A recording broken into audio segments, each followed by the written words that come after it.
क्या यूपी में फिर राज करेगी अखिलेश यादव की सरकार? 2024 के बाद 2027 के लिए सपा कितनी तैयार? बीजेपी के राज में क्यों कर रही कमाल? क्या यूपी से लेकर दिल्ली तक का सफर होगा सफल? क्या कहती है अखिलेश यादव की कुंडली? जानने के लिए देखें ज्योतिषाचार्य राकेश चतुर्वेदी के साथ सिर्फ एनएमएफ न्यूज पर। नमस्कार, मैं हूं आपके साथ सपना दानू। स्वागत है आपका हमारी चैनल एनएमएफ न्यूज पर। क्या यूपी के सीएम बनेंगे अखिलेश यादव? लोकसभा चुनाव 2024 के नतीजे जिस दिन आए उस दिन भारत की राजनीति एकदम से पलट गई। बीजेपी को सबसे बड़ा झटका उत्तर प्रदेश में लगा, जहां बीजेपी से ज्यादा सीटें सपा की आई। अब तब से ये कयास लगाए जा रहे हैं कि लोकसभा चुनाव के नतीजों के बाद ये कहा जा रहा है कि चुनाव 2027 में जो होंगे उसमें अखिलेश यादव की जो पकड़ है वो ज्यादा मजबूत दिखती हुई नजर आ रही है। अब ऐसे में आज हमारे साथ मौजूद हैं जाने माने ज्योतिषाचार्य राकेश चतुर्वेदी जी।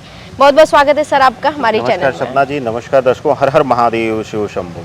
सबसे पहले तो मैं आपसे ये जानना चाहूंगी, अखिलेश यादव ठीक है बीजेपी से ज्यादा सीटें यूपी में लेकर आ गए हैं, उसके बाद उनका दबदबा देखने को मिल रहा है। अब वो खुद जो है बीजेपी के कार्यकर्ताओं को, बीजेपी के नेताओं को जो है मौका दे रहे हैं कि 100 विधायक लेकर आओ और सरकार बनाओ।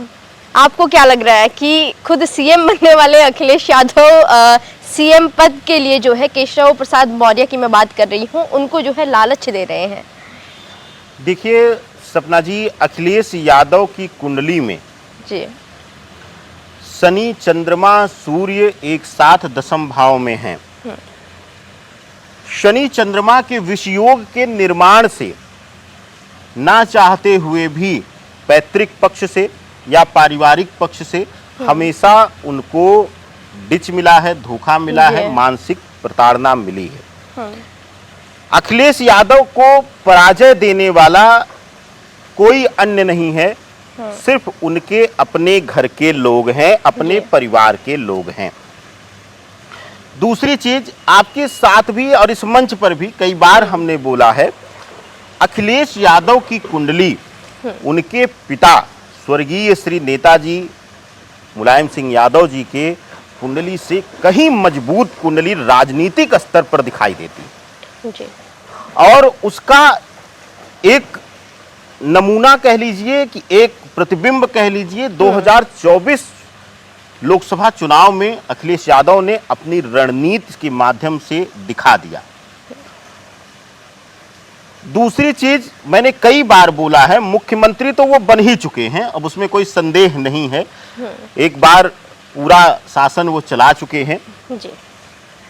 लेकिन अखिलेश यादव की ग्रहीय दृष्टिकोण से अगर कुंडली को देखा जाए तो पंचम गुरु किसी की भी कुंडली में अगर 5th हाउस में गुरु बैठ गया तो ना चाहते हुए भी उनको प्रसिद्धि और सर्वोच्च पद की गरिमा से परिपूर्ण कर देता है सपना जी।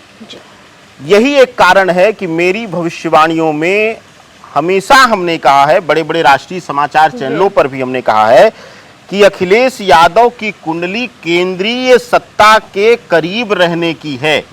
आज नहीं, कल नहीं, 2 साल बाद, 4 साल बाद, 10 साल बाद अखिलेश यादव केंद्र की सत्ता में काबिज होंगे, इस स्तर की उनकी कुंडली है।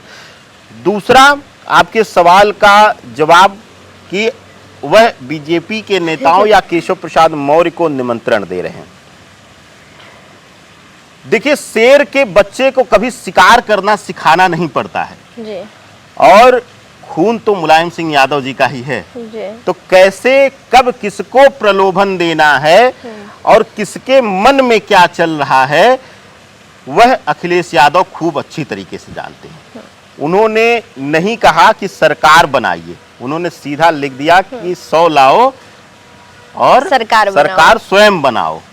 ठीक है, तो अभिप्राय सिर्फ इतना है कि उन्हीं के सत्ता से हट करके गए हैं केशव प्रसाद मौर्य, और हमेशा वह क्षेत्रीय पार्टियों का हिस्सा रहे केशव प्रसाद मौर्य, तो सबको उनके गुण अवगुण पता हैं। तो इसलिए खुले रूप से कहा जाए कि ऑफर देना यह अखिलेश यादव समय के साथ उस आग में घी डालने का काम किए हैं जहां सत्ता के लोभ में केशव प्रसाद मौर्य घूम रहे थे या ऊटपटांग बयान दे रहे थे। तो अखिलेश यादव अब तक बचपना था, मैंने कई बार बोला है, अब तक वह बंद कमरे की राजनीति कर रहे थे। और 2024 इलेक्शन से पहले भी मैंने बोला था सपना जी कि जिस दिन अखिलेश यादव एसी के कमरे से निकल करके अपने लोगों के बीच आना शुरू कर देंगे, आप 100% लिखिए कि अखिलेश यादव की पॉपुलैरिटी कम नहीं है, खास करके उत्तर भारत, उत्तर प्रदेश में। और अगर वह अपना 100% राजनीतिक जीवन को देना जिस दिन शुरू कर देंगे, आप देखिएगा कि अखिलेश यादव की कुंडली मजबूत है। अब यहां पर देखिए, कुछ लोग कहेंगे सपना जी कि आप देश विरोधी, धर्म विरोधी, नहीं। कितने ऐसे लोग हैं जिनको आप कितना भी चाह लिए हैं, नहीं हरा पाए हैं। तो गलत तो आप ही लोग, हम ही लोग हैं ना जी। तो ग्रह जब मजबूत होते हैं सपना जी, जिस कुंडली का, वह ना चाहते हुए भी मंत्री पद पर बैठ जाता है। और ऐसे हर सरकार में कई लोग हैं जो धर्म विरोधी हैं फिर भी गद्दी पर बैठे हुए हैं। तो अखिलेश यादव की, क्योंकि हम ज्योतिषाचार्य हैं, ज्योतिष की विधा के जानकार हैं, तो ज्योतिष के अनुसार पंचम गुरु उनको अद्भुत बल देता है, उनकी कुंडली अद्भुत मजबूत है सपना जी। अगला सवाल जो मैं आपसे करूंगी, हो सकता है वो विवादित हो, लेकिन जो लोग हैं, जो यूपी की जनता है, जब ग्राउंड पे लोग जाते हैं या फिर रिपोर्टर्स जाते हैं या हम लोग खुद जाते हैं, तो कहा जाता है कि अखिलेश यादव या फिर सपा के राज में जो है गुंडई देखने को मिलती है। और हम शायद से कहीं ना कहीं, या फिर जनता ये देख चुकी है क्योंकि सपा की सरकार रह चुकी है यूपी में। तो क्या आपको लगता है कि सपा की कुंडली या फिर अखिलेश यादव की कुंडली में कुछ ऐसा है जो उनके राज में जो है गुंडई राज को और ज्यादा बढ़ावा देता है, या फिर कहें कि उनके कार्यकर्ता जो है इतने बलशाली हो जाते हैं कि वो गुंडई को जो है और ज्यादा बढ़ावा दे रहे हैं? देखिए, सपा का जो इतिहास रहा है लीडरशिप का, कहने को भले एक समाजवादी के रूप में अपने आप को स्थापित करते हैं, लेकिन चाहे इनके पिता रहे हों या मैं व्यक्तिगत तौर पर इनके चाचा श्री, दोनों लोगों की एक दो बार हमें मिला है हस्तरेखा देखने के लिए, तो मैं पारिवारिक दृष्टिकोण से भी कुछ चीजों को जान रहा हूं।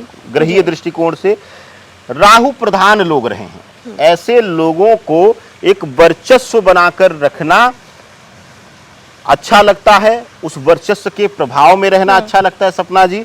तो ऐसी स्थितियों में ऐसी सरकारें, ऐसे व्यक्ति, ऐसे संगठन जब सरकार बनाते हैं तो वो वर्चस्व की सरकार रहती है, ना चाहते हुए भी समाज में बाहुबल का यानी कि शक्ति प्रदर्शन का दिखावा रहता है। तो ऐसे में कह सकती हैं कि जब भी यह सरकारें आएंगी, इनकी सरकारें आएंगी, तो वहां पर जो है वह न्याय दबेगा। और जो कह लीजिए, चाहे साधारण भाषा में गुंडई कह लीजिए, बाहुबल कह लीजिए, या कुछ विशेष वर्ग का दबदबा सरकार पर कह लीजिए, वह प्रभुत्व बहुत ज्यादा बढ़ जाएगा सपना जी। जी बिल्कुल। अगला सवाल 2027 को लेके करूंगी, क्योंकि कहा जा रहा है 2024 के जो नतीजे आए, जैसा कि मैंने शुरुआत में भी कहा, 2024 के नतीजों के आने के बाद जो है ये कहा जा रहा है 2027 में भी अखिलेश यादव का जो है दबदबा देखने को मिलेगा। क्या आपको लगता है कि आने वाले समय में अखिलेश यादव सरकार बनाएंगे? देखिए सपना जी, एक बहुत बड़ी बात मैं कहता हूँ ज्योतिष के एक जानकार के रूप में, एक ब्राह्मण के रूप में, और जितनी शक्तियां मां बगलामुखी ने मेरी वाणी भाव पर दिया हुआ है, जिह्वा पर दिया हुआ है, जब तक बाबा योगी आदित्यनाथ उत्तर प्रदेश का मुख्य चेहरा रहेंगे, लोकसभा भूल जाइए, विधानसभा चुनाव में अगर चुनाव बाबा के चेहरे पर लड़ा जाएगा, चाहे वो भले ही केंद्र में मुख्य चेहरा बनाकर लड़ा जाए, कोई भी आए सत्ता में, गद्दी पर कोई भी बैठे, लेकिन बाबा एक मुखिया के रूप में अगर चेहरा बना के लड़ा जाएगा, जैसे कि अब तक हर जगह मोदी की गारंटी शब्द लिखा गया, लेकिन जब मोदी की गारंटी की जगह जहां पोस्टर बदल गया भगवा ही गारंटी है, तो आप देखिएगा कि कोई हिला नहीं पाएगा। लेकिन अगर उत्तर प्रदेश से सनातन शासन हटता है, अब मैं सनातन शासन इसलिए कह रहा हूं कि बाबा योगी आदित्यनाथ का जो प्रभाव है वह एक मठाधीश के रूप में है, एक सन्यासी के रूप में है, जी एक तपस्वी के रूप में है।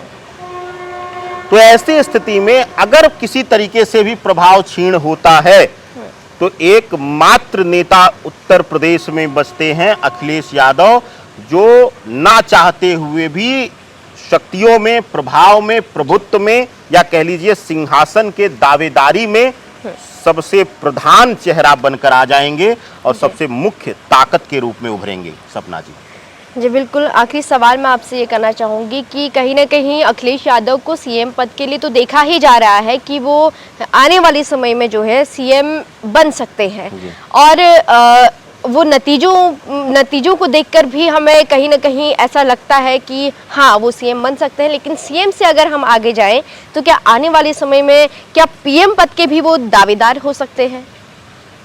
देखिए, अखिलेश यादव की जो कुंडली है, जी हालांकि पिता सुख अब क्षीण हो चुका है, जी लेकिन शनि और सूर्य की जो स्थिति है, क्योंकि वह गृहस्थ जीवन में है, वह सन्यासी नहीं है, काफी हद तक बाबा योगी आदित्यनाथ के साथ यह कुंडली मैच करती है। लेकिन जी बाबा की कुंडली का प्रभाव इसलिए बढ़ जाता है क्योंकि वहां उन्होंने गृहस्थ जीवन को छोड़कर वैराग्य जीवन को अपना लिया है।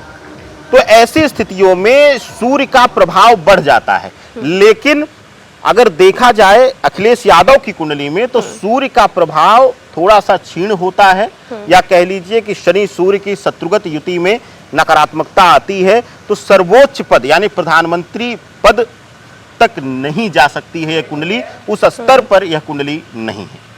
जी बहुत बहुत धन्यवाद आचार्य जी आपका, आपने अपना कीमती समय हमें दिया और बताया कि अखिलेश यादव की कुंडली क्या कुछ कहती है, उनका राजनीतिक जो भविष्य है वो क्या कुछ कहता है। अभी के लिए दीजिए इजाजत, नमस्कार।